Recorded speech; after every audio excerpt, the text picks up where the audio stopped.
Por unanimidade, ministros do STF tornam réus os 6 acusados do Núcleo 2 no caso da trama golpista de 8 de janeiro. Entre eles estão Silvinei Vasquez, ex-diretor da Polícia Rodoviária Federal.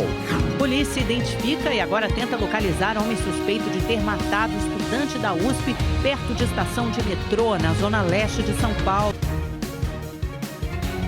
O Igor Silveira traz a previsão do tempo para todo o Brasil para a gente. Tudo bem, Igor? No sul já faz frio, né? Aqui em São Paulo a gente já sente o ar mais geladinho. Como é que fica amanhã? Vamos lá, boa noite, Augusto, boa noite, Amanda. Boa noite para você que está em casa. Amanhã não muda muita coisa em todo o centro-sul do país. O dia começa gelado, à tarde o sol aparece e aí esquenta um pouco mais. Foi exatamente o que aconteceu em São Joaquim, o município de Santa Catarina. Gente, por lá a temperatura mínima começou na casa dos 2 graus, por isso essa imagem. Imagina só o frio na região. À tarde o sol apareceu e aí ficou um pouco mais agradável. Amanhã não vai ser diferente, as temperaturas começam baixas. À tarde o sol aparece e aí esquenta um pouco no Paraná, Santa Catarina e também no Rio Grande do Sul e não tem previsão de chuva. Agora, em São Paulo, é bom separar o casaco pela manhã porque as mínimas começam na casa dos 13 graus. À tarde, os termômetros podem alcançar os 25. Na quinta-feira, 26 graus de máxima com previsão de chuva. São esperados até 45 milímetros de água. Se essa chuva cair, temos riscos de ter alagamentos, deslizamentos de terra e queda de árvores também. É importante ficar atento aos alertas da Defesa Civil. Na sexta-feira, 21 de máxima e no sábado, 24 graus. Agora, no Rio de Janeiro, o feriado de São Jorge vai ser com um tempo abafado porque os termômetros alcançam 29 graus de máxima e por lá não tem previsão de chuva. Belo Horizonte marcando 26 graus com chuva em pontos isolados e Vitória, no Espírito Santo, 28 graus por lá. Também deve chover a qualquer hora do dia. Agora, no Nordeste, a chuva mais forte e volumosa se concentra no interior e também no sul da Bahia. Também deve chover entre o Maranhão e o Rio Grande do Norte. Agora, entre a região norte e todo o centro-oeste, o dia fica abafado, mas tem previsão de chuva no período da tarde em pontos isolados. As temperaturas devem alcançar os 34 graus amanhã em Manaus, Cuiabá marcando 33 graus de máxima e no sul do país, 25 graus em Porto Alegre nesta quarta-feira. Boa noite para todo mundo. Amanda, Augusto. Obrigada, Igor. Boa noite, boa semana.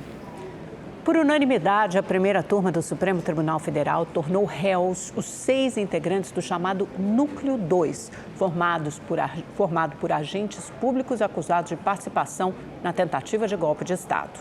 Para a Procuradoria-Geral da República, o Núcleo 2 da suposta trama golpista era formado por 6 pessoas que gerenciavam as ações da organização.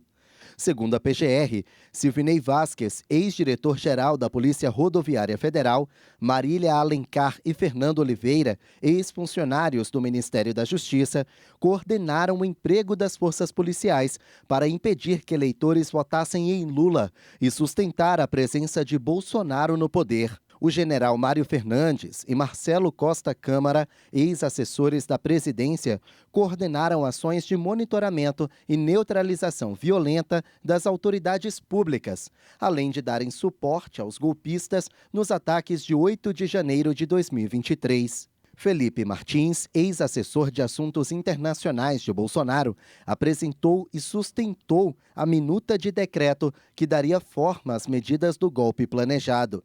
As defesas de cada denunciado apresentaram contestações parecidas com aquelas já rejeitadas no julgamento do Núcleo Central, que o ministro Alexandre de Moraes deveria ser afastado do julgamento por ser uma das supostas vítimas, que o julgamento não poderia acontecer na primeira turma e que o STF não tem competência legal para julgar o caso.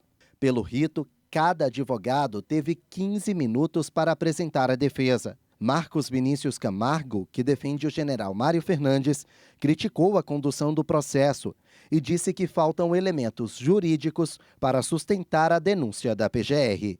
Todos respondem por tentativa, embora na capitulação eu não vejo o artigo 14 inserido como causa de diminuição de pena, direito adquirido. Tentativa é uma norma de adequação típica imediata. Essa qualificação jurídica impede que a tentativa seja tida, ministro Flávio Dino, com uma conduta autônoma por vontade do legislador. Mas o Procurador-Geral da República rebateu. O certo é que a acusação descreve comportamento justificador da denúncia. É quanto basta agora para o seu recebimento. Os ministros votaram e rejeitaram, uma a uma, as 5 contestações apresentadas pela defesa. O relator, ministro Alexandre de Moraes, voltou a rebater o argumento de que a defesa não teve acesso a provas e lembrou que as informações disponibilizadas são aquelas necessárias nesta fase do processo. Após o recebimento das denúncias, as defesas terão oportunidade de pedir e apresentar informações. Poderão fazer a contraprova, poderão pedir perícias, porque a partir daí não há nenhuma restrição. No momento do oferecimento da denúncia, o denunciado se defende do que foi alegado pelo Ministério Público. E o Ministério Público tem o dever de juntar todas as provas que fundamentem as suas alegações. E isso foi feito. Após a rejeição das preliminares, os ministros aceitaram a denúncia da Procuradoria-Geral da República.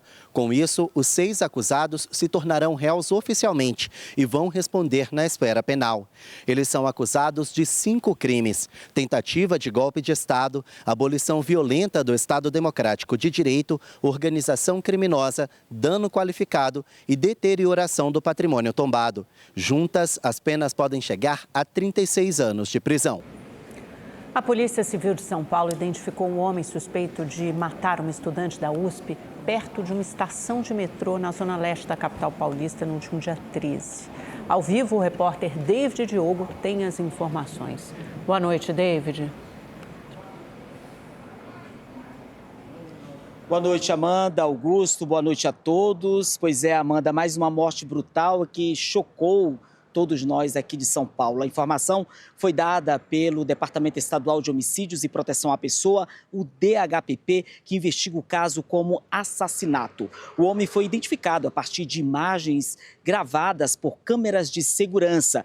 Ele é suspeito de seguir, abordar e matar a jovem estudante da USP, da Universidade de São Paulo, Bruna Oliveira da Silva, de apenas 28 anos. Agora a polícia tenta localizá-lo e prendê-lo. O corpo dela foi encontrado na última quinta-feira, 4 dias depois do desaparecimento, em um estacionamento. O corpo da jovem estava seminu e machucado, com sinais de violência e queimaduras. Ao lado dele foram encontrados um sutiã e um saco plástico apreendidos pela perícia. Segundo peritos, uma das possibilidades é de que a jovem pode ter sido agredida, queimada e asfixiada, mas só um laudo pericial pode apontar o que a matou. Além de prender o suspeito, a polícia tenta esclarecer o motivo do crime. Augusto. Obrigado, David. E na zona norte de São Paulo, uma casa desabou após uma explosão de gás e deixou 6 vítimas, entre elas um bebê recém-nascido que não resistiu aos ferimentos. Uma briga familiar teria motivado a tragédia. De longe era possível ver os estragos. Eletrodomésticos e os pertences das vítimas ainda estavam espalhados pelo local. Segundo a polícia, o desabamento foi causado após vazamento de gás seguido de explosão. A vidraça dessa casa vizinha quebrou com o impacto. A residência da Angélica também foi atingida. Os escombros estão tudo lá nos quartos. A gente só está tirando, que a polícia liberou. O Sandro, que mora a poucos metros, acordou com o barulho do estrondo. Bem forte. Lá de cima todo mundo escutou. Caiu pedra daqui lá na minha casa. Eu moro um pouco longe, hein? Era que horas mais ou menos? 6 horas da manhã. Um bebê de 4 meses que foi retirado dos escombros morreu após não resistir aos ferimentos. Outras 5 vítimas da mesma família foram socorridas, entre elas o bisavô da criança morta. Em nota, a Secretaria de Segurança Pública disse que o bisavô de 73 anos é o proprietário do imóvel e que teria discutido com os demais membros da família que morava na parte de cima da casa. Durante a discussão, ele teria causado a explosão. A polícia quer saber o que levou o idoso a fazer isso. Esse senhor de 73 anos teria propositadamente adquirido mais um bujão de gás e ignido dentro do imóvel, causando a explosão de forma dolosa. Ele está preso, sendo escoltado, né? Quando tiver alta, ele será submetido à audiência de custódia e o judiciário ou o colocará em liberdade, com alguma restrição, né, com as medidas cautelares, ou converterá a prisão em flagrante em preventiva. O proprietário teve 50% do corpo atingido por queimaduras de 1º e 2º graus no pescoço e no tronco e foi socorrido sob escolta ao pronto-socorro. As demais vítimas também seguem internadas. O caso foi registrado como explosão, lesão corporal e homicídio. Voltamos a falar sobre a morte do Papa Francisco. Em 2013, cerca de 4 meses depois de assumir o pontificado, o Papa esteve no Rio de Janeiro para a Jornada Mundial da Juventude. Foram 6 dias de uma cidade completamente transformada pela fé e pela presença do Papa.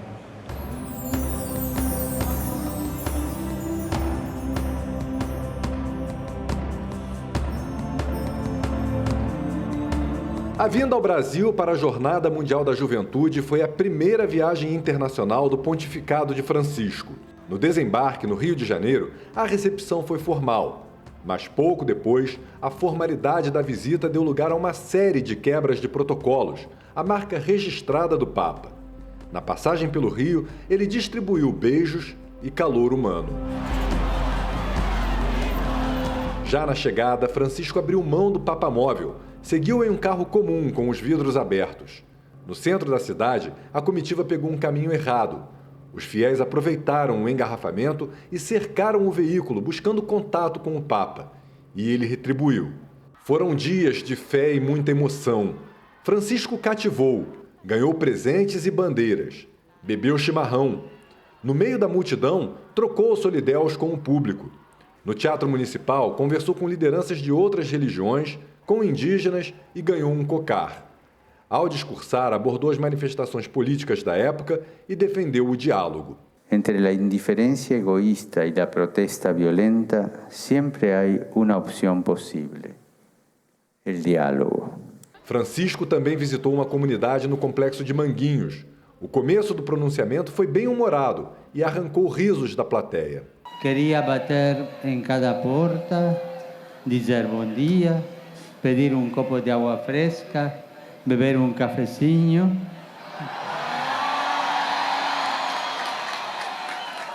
Não um copo de cachaça.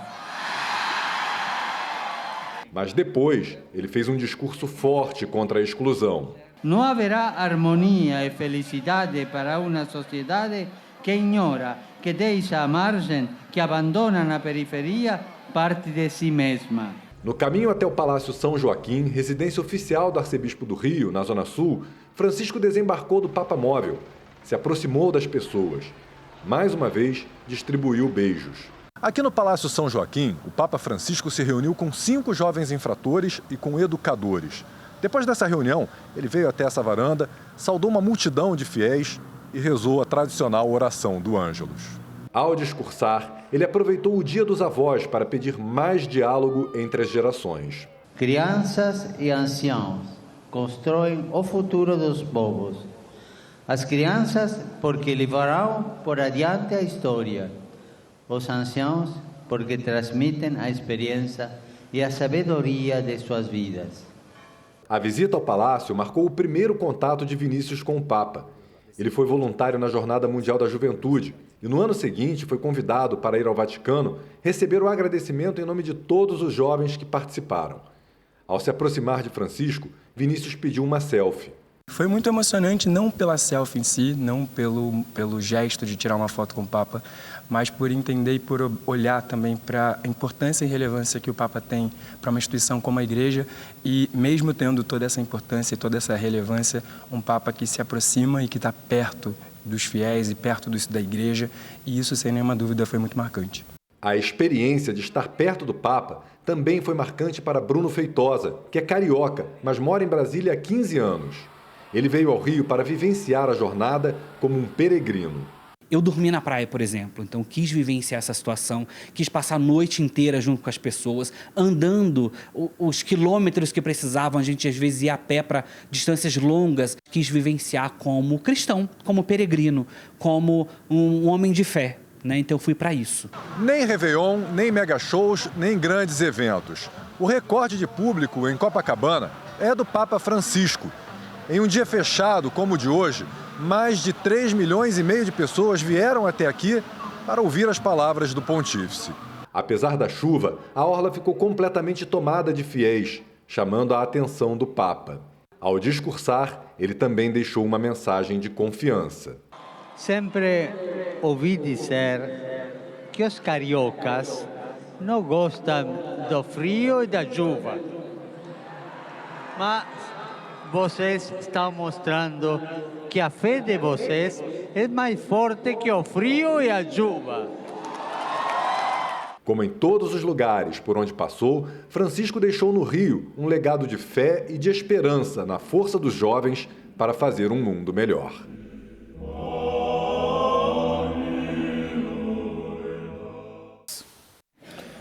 A partir de hoje, 3% das moradias do programa Minha Casa, Minha Vida vão ser destinadas às pessoas em situação de rua.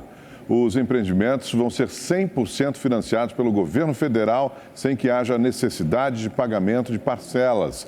A medida vai priorizar 38 municípios com mais de 1.000 pessoas cadastradas como sem moradia. Morreu hoje, 5 dias depois do irmão, a menina Evelyn Fernanda Rocha Silva, de 13 anos.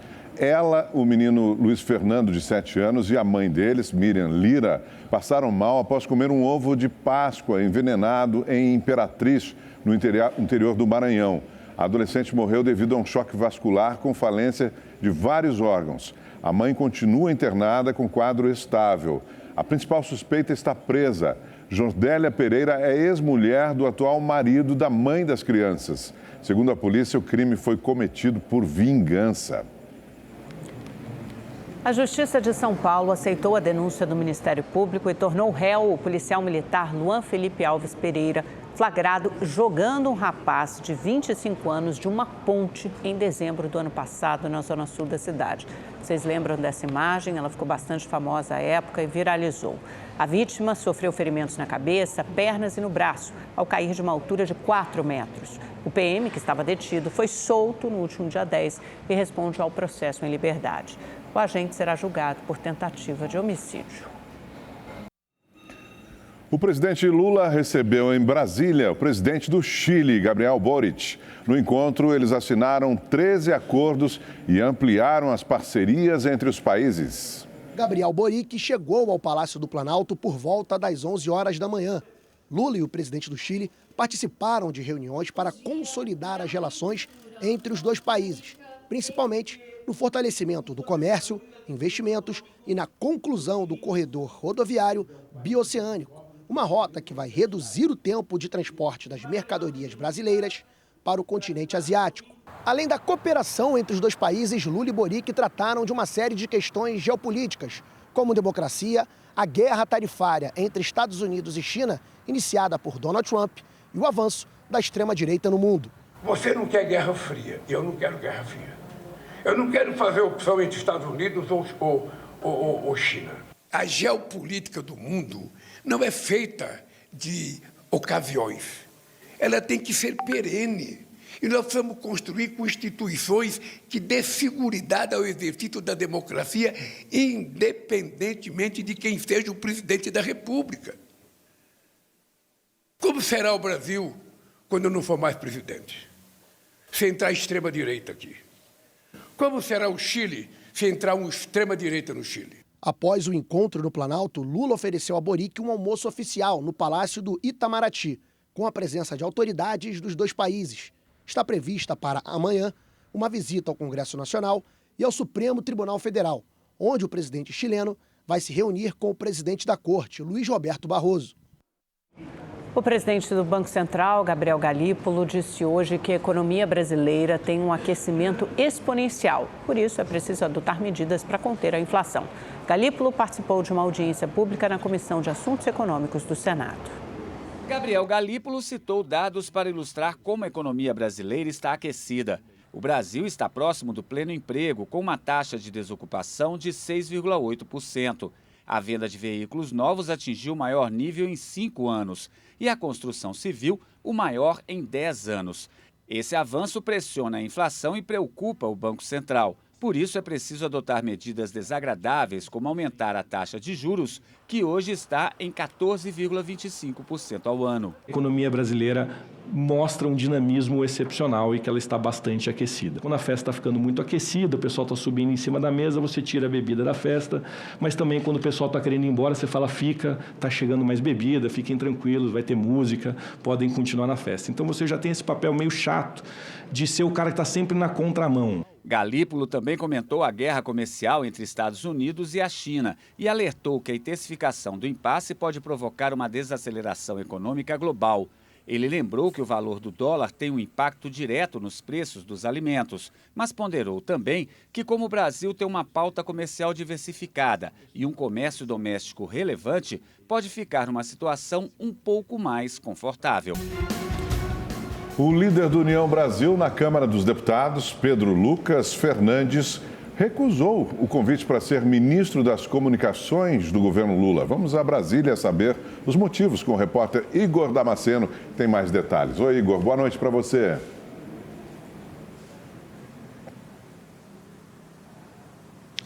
Olá pessoal, boa noite a vocês, boa noite também a todos que nos acompanham. A confirmação de que o deputado Pedro Lucas não aceitou o convite do presidente Lula para chefiar o Ministério das Comunicações saiu há cerca de 30 minutos depois de uma extensa reunião com lideranças do União Brasil. Essa reunião durou a tarde toda de hoje e há pouco a nota foi divulgada. Eu estou com a nota em mãos. Pedro Lucas diz, abre aspas, tenho plena convicção de que nesse momento posso contribuir mais com o país e com o próprio governo na função que exerço na Câmara dos Deputados. E continua, a liderança me permite dialogar com diferentes forças políticas, construir consensos e auxiliar na formação de maiorias em pautas importantes para o desenvolvimento do Brasil, fecha aspas. Então essas são algumas das justificativas do deputado Pedro Lucas ao recusar o convite do presidente Lula. Há 2 semanas foi o próprio União Brasil quem indicou o nome do parlamentar ao presidente, que aceitou a indicação e fez o convite formal. Agora, com a recusa de Pedro Lucas, União Brasil precisa dizer se vai indicar um novo nome ao presidente Lula ou se porventura vai desistir de chefiar o Ministério das Comunicações. Essa pergunta ainda não foi respondida e a gente segue acompanhando. Voltamos ao estúdio. Obrigada, Igor. Acho que o Igor está sem o meu retorno, mas ficou uma situação um pouco vexatória, porque a própria ministra Gleice Hoffmann, das Relações Institucionais, havia anunciado o nome do Pedro Fernandes, mas disse que ele ia esperar um pouquinho até assumir o ministério. Ficou de assumir depois da Páscoa e agora tem a recusa formal dele. E antes disso, havia uma nota do Antônio Rueda, que é o presidente do União Brasil, sinalizando que o partido indicaria um ministro para a pasta. Posteriormente, essa nota foi retirada antes mesmo de ser divulgada. Aí não ficou claro se a União Brasil, que não quer nem indicar qualquer outro nome para o Ministério das Comunicações, ou se é o Planalto, que ao considerar essa atitude de recusa desrespeitosa, retirou a oferta do Ministério e pode entregá-lo a outro partido. Bom, vamos mudar de assunto. Abril é o mês da conscientização contra maus tratos aos animais. O Abril Laranja busca alertar a população sobre situações de violência, negligência e abandono. Em Fortaleza, uma mulher de 47 anos foi presa em flagrante, acusada de maus tratos contra um cachorro vira-lata de 14 anos.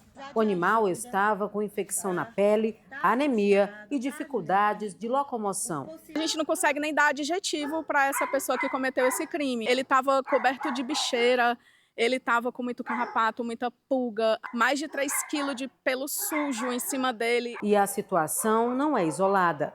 Segundo o Instituto Pet Brasil, o país possui cerca de 185 mil animais abandonados ou resgatados sob a tutela de organizações não governamentais e grupos de proteção animal.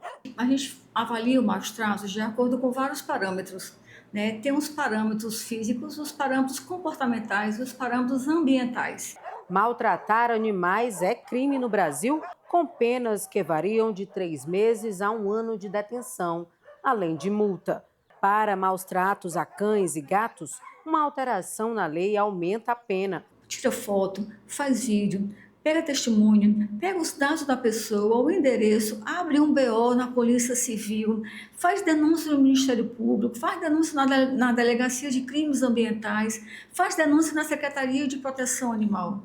Todos nós temos o poder coletivo de diminuir a crueldade dos animais, que está cada vez mais. Neste abrigo, localizado em Caucaia, na região metropolitana de Fortaleza, cerca de 15 voluntários cuidam de aproximadamente 700 animais, entre cachorros, gatos e outras espécies. Todos os animais que chegam até nós por crime de maus tratos, a gente sempre dá um jeitinho, né, e tá acolhendo, cuidando. Aqueles que estão aptos, a gente cuida, deixa eles em boas condições e encontra a família. A campanha Abril Laranja é fundamental para reforçar o papel da sociedade na proteção e no bem-estar dos animais. O animal sente dor, sente frio, sente amor, sente angústia, sente depressão, exatamente como nós.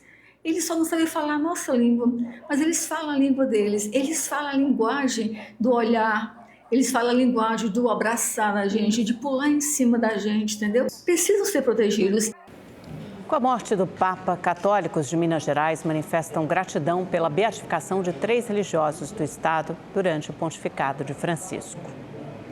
Nas igrejas de Belo Horizonte, muitos fiéis passaram o dia em oração pelo Papa Francisco. E não nos deixeis cair em tentação. Ele deixou o planeta órfão. Eu já até desidratei de tanto que eu já chorei. O pontífice foi homenageado também nas missas. Na Igreja da Boa Viagem, um quadro com a foto do Papa foi colocado no altar. Ele é um marco na nossa igreja, então assim não tem como não deixar passar em branco essa ocasião que é única em nossas vidas. Minas Gerais guarda um legado de muita fé e devoção reconhecido pelo Papa Francisco. 3 religiosos nascidos aqui no estado foram beatificados durante os 12 anos de papado do argentino. Isabel Cristina Mirade resistiu a uma tentativa de estupro e levou 15 facadas de um homem que montava um guarda-roupa na casa dela. A morte foi considerada um martírio pelo Vaticano e o título de beata foi concedido em 2022. Padre Vitor era filho de uma escravizada e enfrentou o preconceito racial e social para realizar o sonho de ser sacerdote. Ele foi beatificado em 2015, depois que o Vaticano reconheceu o milagre da gravidez de uma mulher infértil atribuído à intercessão dele. No caso de Francisca de Paula de Jesus, a Nhá Chica, a cura de um grave problema cardíaco fez o Vaticano reconhecer o milagre atribuído a ela. Nhá Chica é considerada a santa do povo. Como que uma pessoa pobre podia dedicar tanto aos pobres? A Inês tem uma imagem de Nhá Chica. Quando o marido dela teve a suspeita de uma doença grave, ela e a irmã pediram a intercessão da mineira que viveu em Baependi e foi beatificada em 2013, nos primeiros meses do pontificado do Papa Francisco. Fez a raspagem, fez a biópsia e, graças a Deus, não aconteceu nada. A senhora considera que foi uma graça alcançada com a intercessão da Nhá Chica? Claro que foi com a intercessão da Nhá Chica. A beatificação é a primeira etapa do processo de canonização e ocorre após o reconhecimento de pelo menos um milagre. Para se tornar santo, é necessária a comprovação de um segundo milagre. Deus exalta os humildes e Papa Francisco fez muito bem isso. Ele foi aquele que pegou aqueles que o mundo não dava nada por eles e levou-os e então encaminhou-os para os altares da igreja. Rede TV News desta terça-feira fica por aqui. Obrigado por sua companhia. Uma ótima noite para você. Valeu pela audiência. Nos vemos amanhã, às 7h20. Uma ótima noite. Até lá.